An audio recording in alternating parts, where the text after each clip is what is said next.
Hello दोस्तों, मैं इंद्र प्रताप सिंह आप सभी का स्टडी विद कॉन्सेप्ट में हार्दिक स्वागत करता हूं। दोस्तों, हम लोग एक जर्नी को स्टार्ट किया था। उस जर्नी का नाम था, क्या नाम दिया जाए, जर्नी का नाम दिया जाए एनसीईआरटी का। हम लोग डिस्कस कर रहे थे क्लास 6 वन एनसीईआरटी के सब्जेक्ट था हमारा हिस्ट्री।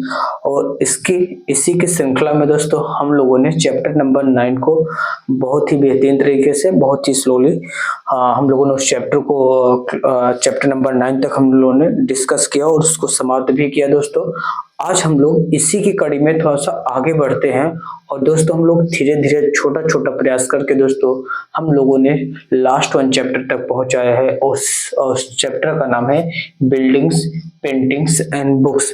मतलब कि हम लोग इस चैप्टर में इस बात को देखने और समझने का प्रयास करेंगे कि हमारी जो धरोहर बिल्डिंग्स हैं उसमें उसके साथ साथ उसकी पेंटिंग को भी देखेंगे। और कुछ ऐसे जो बुक्स हैं जो हमारी कल्चर को, हमारे ट्रेडिशन को, हमारी हिस्ट्री को इनरिचमेंट करते हैं।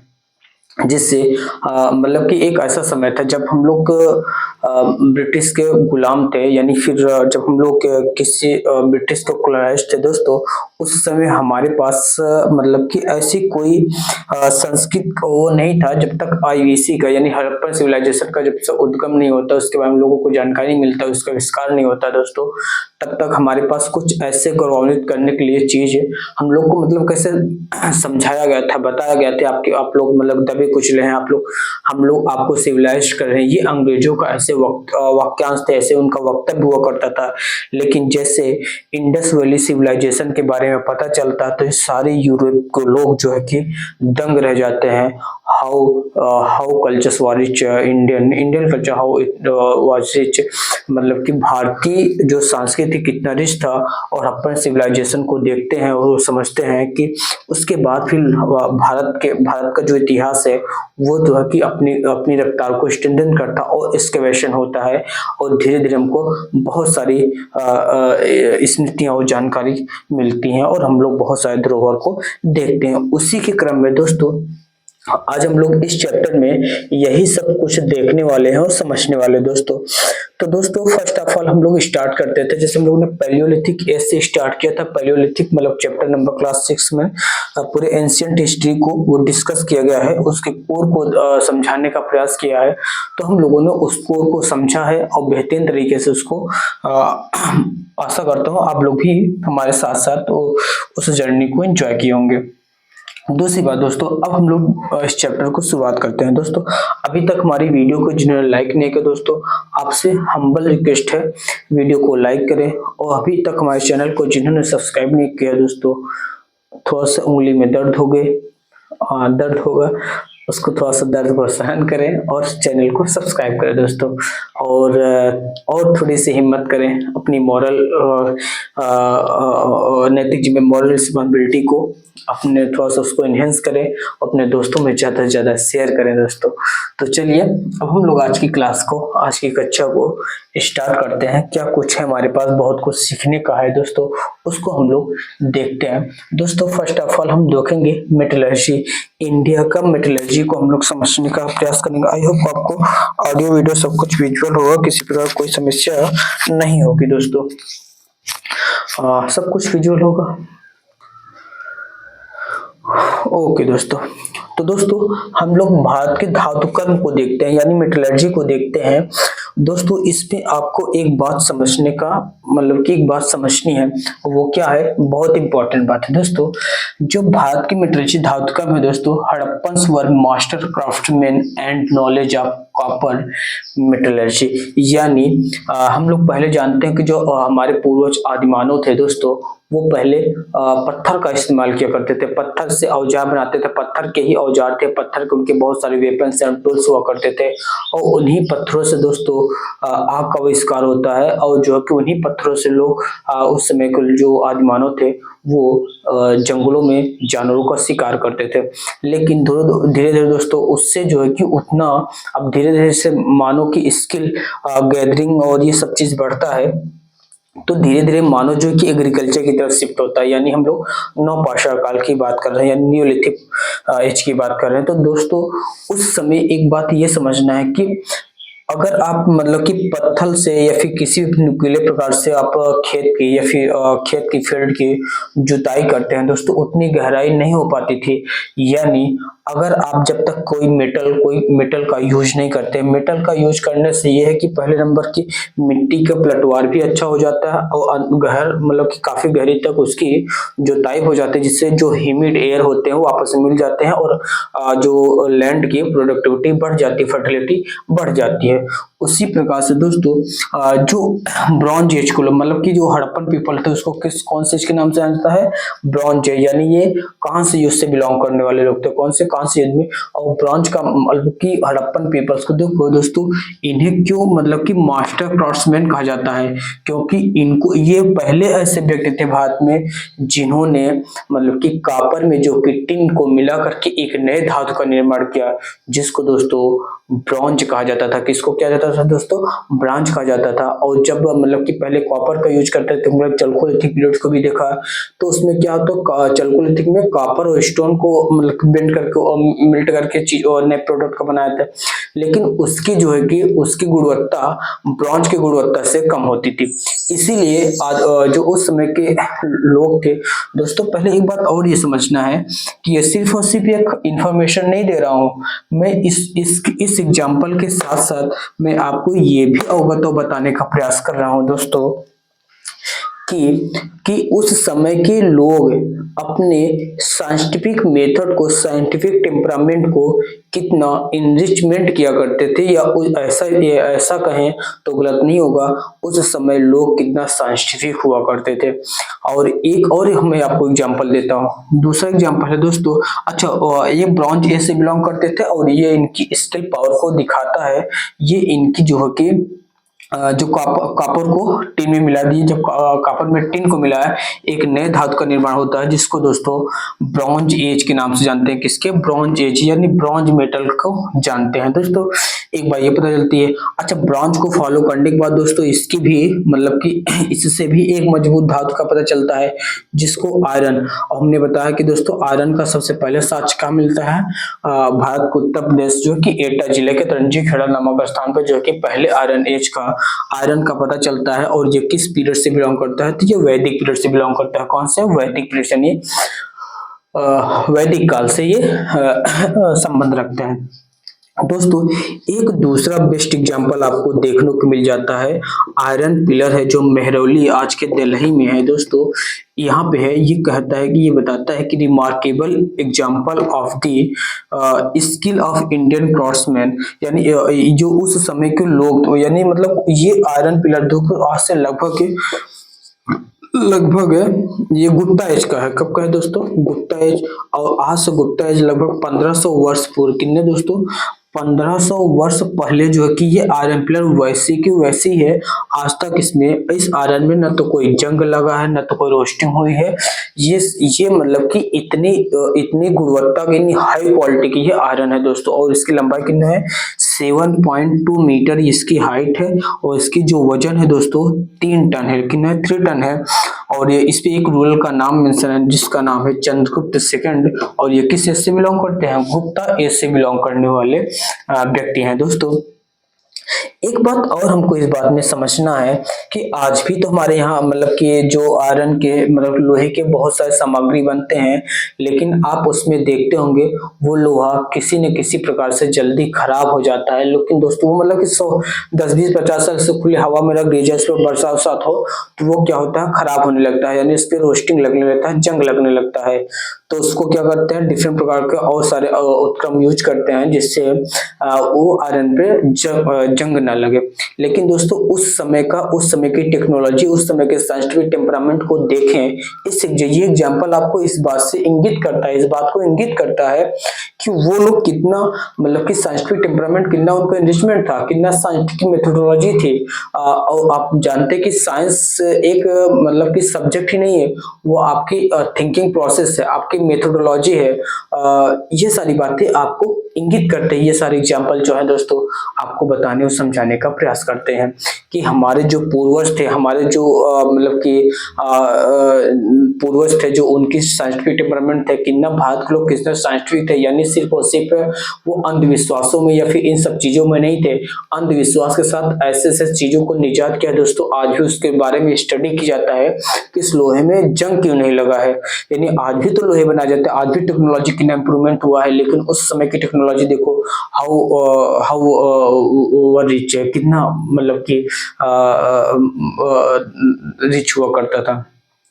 तो ये सारी बातें देखने को मिलती हैं आज भी हमारे, मतलब कि आज तो उस समय से टेक्नोलॉजी हमारे पास बहुत बेहतरीन है, बहुत अच्छी टेक्नोलॉजी। हम लोगों ने चाहते मंगलयान को देखने का प्रयास, मतलब कि मंगल पे जाने का प्रयास कर रहे हैं, और शायद दूसरे प्लेनेट पे हम लोग को डिस्कवर कर रहे हैं या फिर उस पर रिसर्च कर रहे हैं। लेकिन आज हम लोग ये छोटी छोटी बातें, जो उस समय की मेट्रोलॉजी थी, उस समय का जो ये इक्विपमेंट था, उस समय का जो उनकी मेट्रोलॉजी थी, इन सब चीज को डेवलप करने का, ये सारी बातें आज भी it is matter of research. तो आज भी ये एक प्रकार का रहस्य, एक मिस्ट्री है, एक इसको रिसर्च करना चाहिए, जिससे आज हम लोग उसी गुणवत्ता के, आज भी उसी गुणवत्ता को हम लोग ऐसे मेटल को बना पाए जिससे हमारी जो संस्कृत है या फिर हमारी जो बिल्डिंग्स है वो और थोड़ा सा मजबूत हो पाए दोस्तों। इसके आगे थोड़ा सा हम लोग आगे देखने का प्रयास करते हैं दोस्तों। अब हम लोग देखेंगे स्तूपा के बारे में। किसके दोस्तों?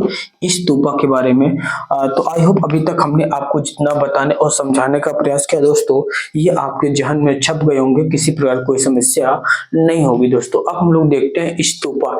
स्तूपा का दोस्तों बेसिक मतलब होता है दोस्तों माउंट होता है। क्या होता है? माउंट। क्या होता है दोस्तों? माउंट। अच्छा, स्तूपा जो है कि किससे रिलेटेड है दोस्तों? बुद्धिस्ट रिलेटेड है। किससे? बुद्धिज्म से रिलेटेड है। बुद्धिज्म से रिलेटेड है। अच्छा दोस्तों, इस स्तूपा में जो है कि माउंट का मतलब होता है राख का ढेर। क्या होता है? राख का ढेर, यानी कुछ ऐसे अवशेष रखे होंगे जो किसी भी इंसान को, मतलब कि जो बुद्धिज्म को मानने वाले लोग थे, हो सकता है लॉर्ड बुद्धा या फिर लॉर्ड बुद्धा के जो अनुयायी थे, उनके जो कि अवशेष जो है कि इनके जो अंडा इसको बोलते हैं, ऐसे हमने एक रफ डायग्राम बनाने का प्रयास किया दोस्तों। इसको बहुत ही अच्छे से इसको रिकॉल करेंगे, इसको बात समझेंगे, क्योंकि हमारी एग्जाम में पूछ ले जाता है कि मतलब खर्मिका के ऊपर या इसको आर्डर लगाने का पूछ ले जाएगा या फिर इसके नामांकन का पूछ ले जाएगा, इसे स्टेटमेंट में दे दिया जाता है। तो इस बात को आप थोड़ा सा याद रखेंगे। तो हमने बता दिया दोस्तों बेसिक, स्तूपा का मतलब होता है माउंड, और ये जो है कि इसका मतलब होता है ये किससे बिलोंग है?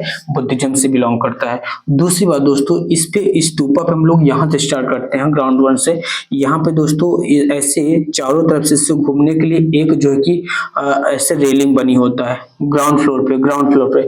मतलब कि यहाँ पे देखिए, ये बुक आप ऐसे देखते रहिए तो आपको थोड़ा सा आइडिया लगेगा। ये जैसे ये है, ये देखिए, ये ग्राउंड है, ये गेट लगा है, इस गेट को तोरण कहा जाता है। इस गेट के अंदर जाएंगे तब एक ऐसे मिलेगा आपको, तो एक ऐसे देखने को मिलता है। तो दोस्तों इसको क्या कहा जाता है? तोरण के नाम से जानते हैं। किसको? तोरण के नाम से जानते हैं। और तोरण जो है कि तोरण इसमें लगा होता है उसको रेलिंग के नाम से जानते हैं, जो आपको बाहर आने से रोकता है या अंदर को लोग बाहर जाने से रोकता है, एक डिसिप्लिन पैदा करता है जिसमें। और ये दोस्तों इस पे जो कि एक स्पेशल प्रकार की कारीगरी होती है जिसको प्लिंथ कहा जाता है। क्या कहा जाता है दोस्तों? स्पेशल प्रकार का डिजाइन बनी होती है, इसको प्लिंथ कहा जाता है। और दोस्तों, और जो अंदर का ऐसा बना होता है उसको मेधी कहा जाता है। क्या कहा दोस्तों? मेधी कहा जाता है।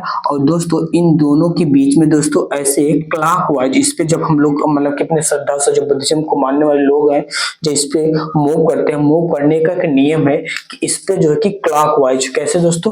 क्लॉकवाइज मूव करना, यानी ऐसे चलना है, फिर ऐसे ऐसे क्लॉकवाइज इस पे मूव करते हैं। जितनी बार उनको मूव करना होगा, जिनकी उतनी श्रद्धा होती होगी।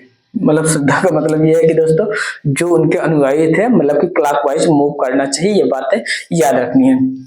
दूसरी बात दोस्तों, जो आपके सिर्फ डोम लाइक स्ट्रक्चर दिख रहा है, इसको अंडा भी कहा जाता है और डोम भी कहा जाता है। क्या कहा जाता है?